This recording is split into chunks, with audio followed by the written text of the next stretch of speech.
সিরাজগঞ্জে যমুনা নদীতে পরিবেশ বিধ্বংসী ড্রেজার বসিয়ে দিনে দুপুরে চলছে বালু লুটের মহোৎসব। এতে দিন দিন বাড়ছে নদী ভাঙন, ক্ষতিগ্রস্ত হচ্ছে ফসলি জমি, বসতবাড়ি সহ রাস্তাঘাট। আগামী বর্ষায় মারাত্মক ভাঙনের মুখে পড়ার শঙ্কায় আছেন নদী তীরবর্তী মানুষ। বালু লুট বন্ধে বিক্ষোভও করছেন স্থানীয়রা। প্রশাসন বরাবর কয়েক দফা অভিযোগ জানিয়েও হয়নি কোনো সুরাহা। নতুন ব্লেন্ডে আরো রিচ অ্যারোমায় সেলন ফ্যামিলি ব্লেন্ড টে। সিরাজগঞ্জ, কাজীপুর ও সদর উপজেলার সীমান্তবর্তী শুভগাছা ইউনিয়ন। অবৈধ ড্রেজার বসিয়ে তাণ্ডব চলছে যমুনার বুকে। তীর দখল করে অবাধে কাটা হচ্ছে নদীতে জেগে ওঠা ফসলি চর।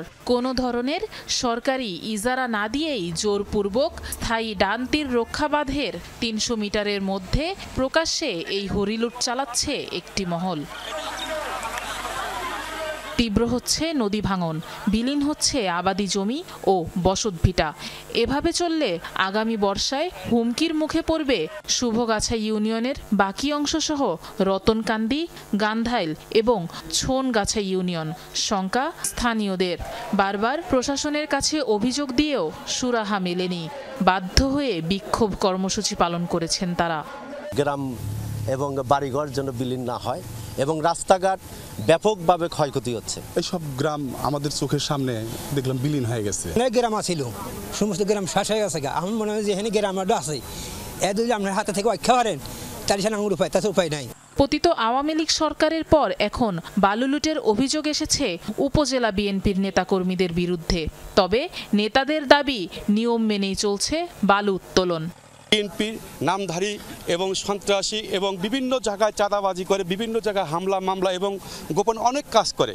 শেষ পর্যন্ত এসেছে আমাদের নবী কবলিত এলাকায়। বিএনপির একজন নেতা হাসান এবং তার নেতৃত্বে আমাদের পার্শ্ববর্তী ইউনিয়ন, যে ইউনিয়নের প্রায় 4 ভাগে 3.5 ভাগ নদীতে বিলীন হয়ে গেছে। গাজীপুরের রিজার্ভের মধ্যে আমরা এটা একটা পয়েন্ট করছি, এখানে বালু আমরা জড়ো করছি, চলতেছি হলো নিয়মতান্ত্রিকভাবে। আমার মনে হয় এটা সঠিক না, কারণ কোনো জমির মালিকের মধ্যে থেকে উঠানো হচ্ছে না।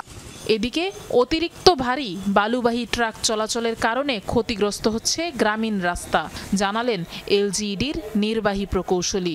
আমরা জানতে পারলে সাথে সাথে আমরা সংশ্লিষ্ট কর্তৃপক্ষকে জানাই। আমাদের আহ্বান থাকবে যে যেন তারা আমাদের রাস্তার যে নিয়ম আছে, যে পরিমাণ আমরা ক্যারি করতে পারি, সেটা মেনে যেন তারা আমাদের রাস্তার উপর দিয়ে চলাচল করেন।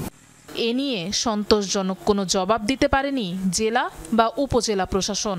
আমি পাই নাই, আমার জানা নাই, আমি দেখতেছি। তাহলে নির্বাচনী ট্রেনিং গুলোর কারণে অনেক ব্যস্ত সময় যাচ্ছে।